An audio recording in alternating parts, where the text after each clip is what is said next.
नमस्कार दोस्तों। तो कैसे हो एनिमल अटेंडेंटो। आपको पता है कि जो राजस्थान की पशु परिचय भर्ती 2024 के लिए आवेदन मांगे गए थे, उसकी अंतिम तिथि जो 17 फरवरी 2024 थी वो जा चुकी है। और अब ये जा चुकी है तो अपने पास फॉर्मों का एक आइडिया लग चुका है, पता चल चुका है कि कितने फॉर्म आए हैं। इस वीडियो में अपन बात करेंगे कि कुल कितने फॉर्म आए हैं, पशु परिचय भर्ती 2024 में कितने फॉर्म आए हैं टोटल। उसके बाद अपन बात करेंगे कि कंपटीशन कितना रहेगा, इस भर्ती में कितना कंपटीशन रहने वाला है। उसके बाद अपन बात करेंगे कि सिलेक्शन के लिए आपको कितने मार्क्स चाहिए, सिलेक्शन के लिए आपको कितने मार्क्स चाहिए। और लास्ट में बात करेंगे अपन कि किस किस सब्जेक्ट से कितने कितने प्रश्न आएंगे। तो अपन स्टार्ट करते हैं। मैं आशा करता हूं कि आप अपनी तैयारी को बहुत अच्छी से सुदृढ़ तरीके से कर रहे होंगे अपन। और लगभग आपको पता है एग्जाम डेट आ चुकी है। एग्जाम डेट सितंबर महीने में दे दी है अपन को, और अपने 4 दिन एग्जाम होंगे। तो अपन को अपनी तैयारी को बहुत मजबूत तरीके से करना है, क्योंकि इस बार इस भर्ती में बहुत बड़ा खेला होने वाला है। क्योंकि जो फॉर्म आए हैं वो रिकॉर्ड संख्या में आए हैं, फॉर्म बहुत ही रिकॉर्ड संख्या में आए हैं। तो अपन अंदाजा लगाते हैं कि कितना जो फॉर्म आए हैं। देखो, जो एप्लीकेशन नंबर एक बच्चे ने फॉर्म भरा है 17 फरवरी 2024 को और 3:15 बजे, यानी 3:15 पर फॉर्म भरा है। और उसके जो एप्लीकेशन नंबर है वो है 2024 320 55 698, यानी 20,55,698। 17 फरवरी 2024 तक समय था 3:15 तक 20,55,698 फॉर्म भरे जा चुके हैं। उसके बाद अभी 3:15 बजे हैं, और 3:15 बजे के बाद आपको पता है कि 12 बजे तक ये फॉर्म भरे जाएंगे। तो अपन कह सकते हैं कि 20,55,000 फॉर्म तो अपने पास आ चुके हैं, और लगभग अभी तक 4 दिन से लगभग 6-7 घंटे बाकी हैं। उसमें अभी भी अपने पास लगभग 1 से 1.5 लाख फॉर्म आने की संभावना और भी है। यानी लगभग फॉर्म जो आ जाएंगे 12 बजे तक, जो फॉर्म आ जाएंगे वो आ जाएंगे 22 लाख। समझ रहे हो कितने फॉर्म आ जाएंगे? 22 लाख फॉर्म इस भर्ती में आ जाएंगे। और पोस्टें कितनी है? पद है टोटल 5934। यानी आप समझ सकते हो कि इस भर्ती में कंपटीशन कितना रहने वाला है। इसलिए पहले ही कह रहा हूं, डरा नहीं रहा हूं, सतर्क हो जाओ। कंपटीशन में इस भर्ती में बहुत बड़ा खेला होगा, तो जी जान से मेहनत से लग जाओ।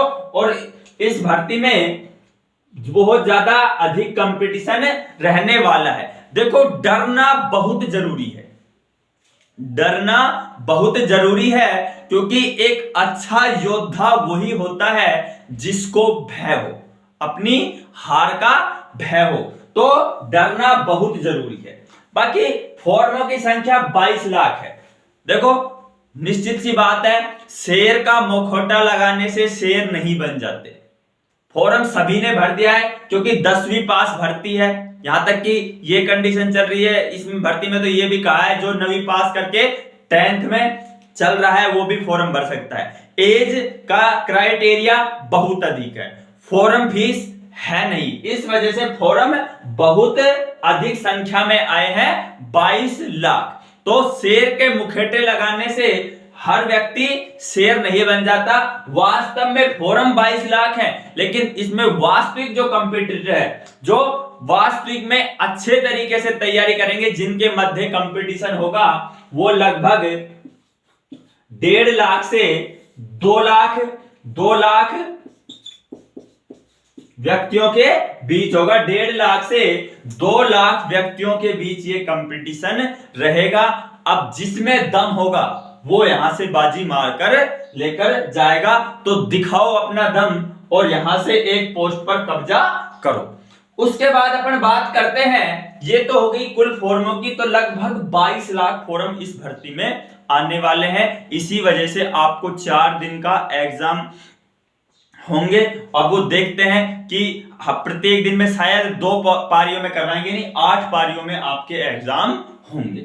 उसके बाद अब अपन बात करते हैं कि कंपटीशन कितना रहेगा। बता चुका हूं 22 लाख फॉर्म है, तो कंपटीशन और पोस्टें कितनी हैं 5934, यानी कंपटीशन बहुत अधिक आपको गहमा गहमी से देखने को मिलेगा।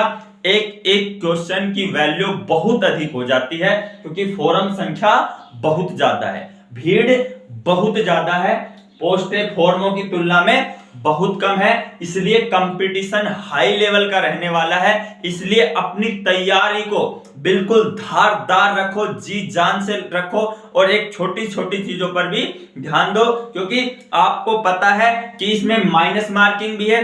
एक एक नंबर पर लाखों बच्चे अटकेंगे, पॉइंटों में कई हजार बच्चे एक एक पॉइंट के अंतर पर रहेंगे। इसलिए बहुत सोच समझ के आपकी तैयारी को आपको करना है। उसके बाद अपन बात करते हैं कि सिलेक्शन के लिए आपको कितने नंबर पेपर में कम से कम लाने पड़ेंगे। तो अपन को पता है जो अपना पेपर होगा वो टोटल होगा 150 अंकों का, 150 अंकों का पेपर होगा। तो आपको एक अपने माइंड सेट में एक टारगेट निर्धारित कर लेना है कि इतने नंबर तो मेरे को लाने ही लाने हैं। तो मेरे अनुमान से जो व्यक्ति 120 प्लस 150 में से 120 प्लस क्वेश्चन सही कर सकता है, वो सेफ जोन में रहेगा। वो सेफ जोन में रहेगा। उसको जब 2 गुना बच्चे पास होंगे तो उसमें से आउट होने की संभावना बहुत कम रहेगी।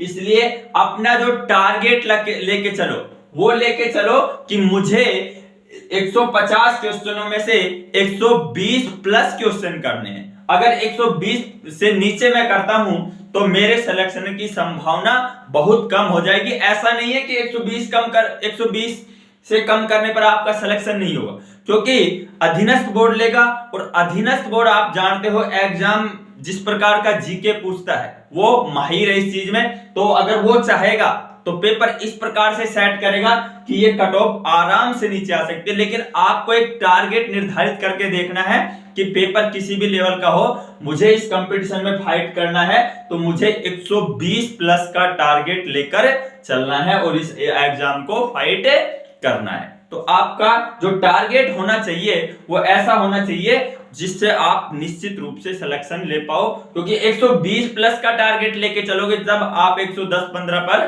पहुंच पाओगे। तो आपका जो टारगेट होना चाहिए वो होना चाहिए 120 प्लस का 150 क्वेश्चनों में से।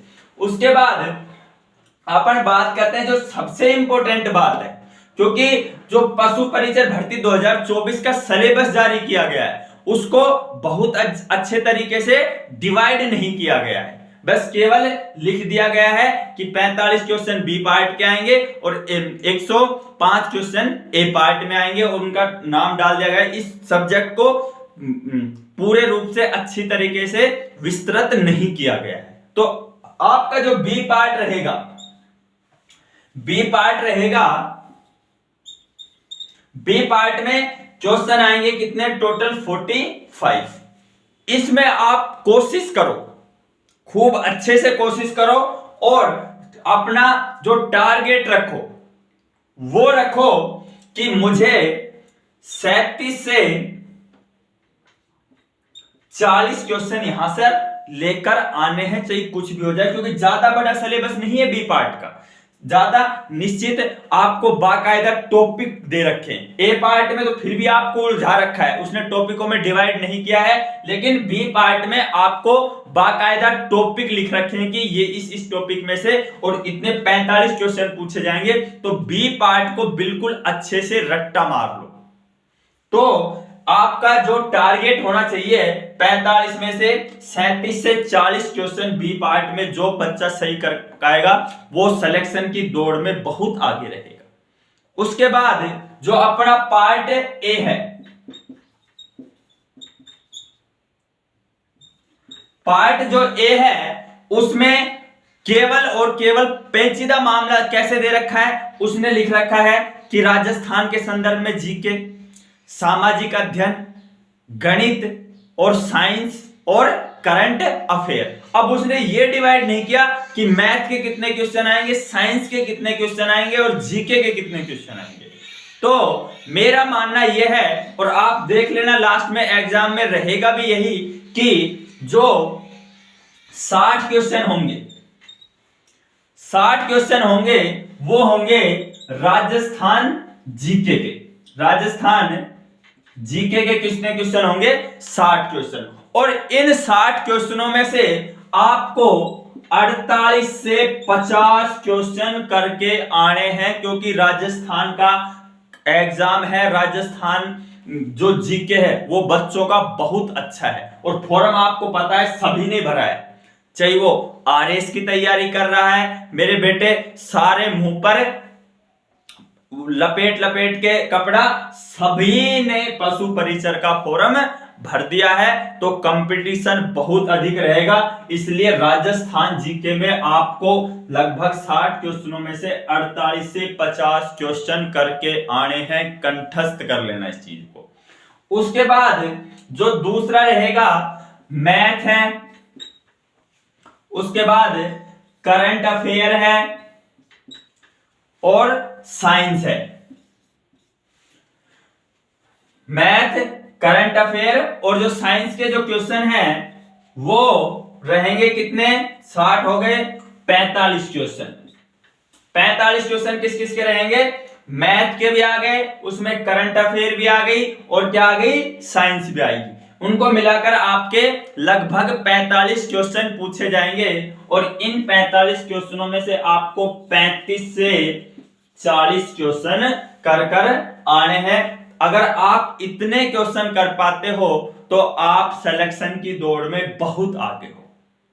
जी जान से लग जाओ और इस प्रकार से मैथ और साइंस को अच्छे तरीके से कर लो, क्योंकि देखो आपको पता है टोटल 150 क्वेश्चन आएंगे और आपको जो समय दे रखा है वो कितना दे रखा है? 180 मिनट का दे रखा है। 180 मिनट का दे रखा है, यानी पेपर में आपके पास टाइम बहुत है। टाइम बहुत है, यानी अगर वो 20 क्वेश्चन भी मैथ के पूछता है ना, तो उसके बाद क्वेश्चन कितने बच गए? टोटल 130, यानी जीके के हैं 130 क्वेश्चन। उसको आप, अगर आपको आता है तो आप 2 सेकंड में कर लोगे, और चाहिए नहीं आता है तो कुछ भी हो जाए आप 2 घंटे में भी नहीं कर सकते। यानी टाइम आपके पास बहुत है। तो जो 20 से 25 क्वेश्चन मैथ के पूछे जाएंगे, मैथ हकीकत में थोड़ा टाइम मांगता है, बाकी 10वीं लेवल का है मैथ आएगा, ज्यादा हार्ड नहीं रहेगा, आप आराम से मैथ को टाइम दे सकते हो। इसलिए मैथ का पर थोड़ा सा कमांड अच्छा रखना। अच्छा, इस जो पार्ट में पकड़े साइंस कंपटीशन, साइंस वालों और आर्ट्स वालों में दोनों बराबर का कंपटीशन है, क्योंकि जो आर्ट्स के बच्चे हैं वो जीके में अच्छे माहिर है, तो उनका क्या है? ये साइंस और मैथ, और जो बी पार्ट है वो भी एक प्रकार से साइंस का ही प्रकार है, वो उनका आर्ट्स वाले बच्चों का क्या है? बी पार्ट क्या है? कमजोर है थोड़ा सा, और जो साइंस और मैथ कमजोर है, और बाकी उनका जीके क्या है? आर्ट्स वाले बच्चों का बहुत अच्छा है। उसके बाद अपन साइंस वाले बच्चों की बात करते हैं, तो साइंस वाले बच्चों का मैथ और साइंस और जो बी पार्ट है, एनिमल हिस्ट्री बोलते हैं जिसको, तो वो मजबूत है, उनका जीके कमजोर है। तो इस कंपटीशन में आर्ट्स वाले और जो साइंस वाले हैं उन दोनों का बराबर का क्या है? वेटेज है, दोनों का अच्छा कंपटीशन रहेगा। अब देखते हैं कि बाजी कौन मारता है, इसलिए अभी अपने पास समय बहुत है, 6 महीने हैं, बिल्कुल ईमानदारी के साथ तैयारी करो। अगर ऐसे अड़च जाओगे कि समय अपने पास बहुत है, अभी आप कर लेंगे, तैयारी कर लेंगे, तो बेटे फेल हो जाओगे, कुछ नहीं रखा है। इसलिए अपनी ईमानदारी के साथ तैयारी करो। फॉर्म संख्या को देखकर डरना नहीं है। शेर का मुखौटा लगाने से सभी शेर नहीं बन जाते। वास्तविक जो कंपटीशन रहेगा वो रहेगा 1.5 से 2 लाख बच्चों के बीच में, इसलिए आपको किसी भी प्रकार से डरने की जरूरत नहीं है। और जो फ्रेशर बच्चे हैं, नए बच्चे हैं, उनके लिए तो बहुत अच्छा मौका है। 6 महीने में आप बहुत अच्छे तरीके से तैयारी कर छोटी सी उम्र में एनिमल अटेंडेंट बन सकते हो। तो मिलते हैं अगली वीडियो में, तब तक के लिए जय हिंद, जय भारत।